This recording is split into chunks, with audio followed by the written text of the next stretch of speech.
Bəs sən o dəli darıxmaqla necə bacarırsan? Bacaramam.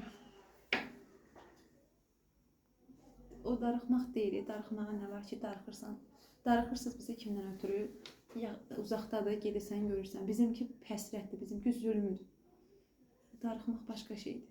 Darıxmaq ən asan şeydir, amma bu başqa. Elə ki, həmin təzə olan sanki narkozdaydı. İndi narkozdan almışıq, canımız yeyil ağrıyır. Yəni illər keçdikcə sadəcə zaman keçir.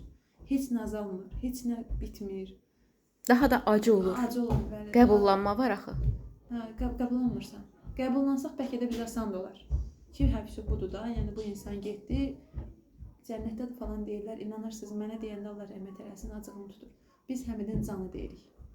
Bir dəfə dilim qurusun, mənə deyirlər ki, Həmidin gör, dedim nə olar, mən hey deməyim. Mən kimsə azlamaqda xoşlamıram, amma hey deyəndə az qalam insanlarla dalaşam. Biz deyik Həmidin, biz bütün gün Həmidin sözlərini danışırıq. Həmid bunu dedi, Həmid demişkən, Həmid belə, Həmidin canı belə. Yəni Həmid bu evdə var həmişə. Nə qədər ki anam var, mən varam, övladlarımız var, həmişə o Həmid yaşayacaq.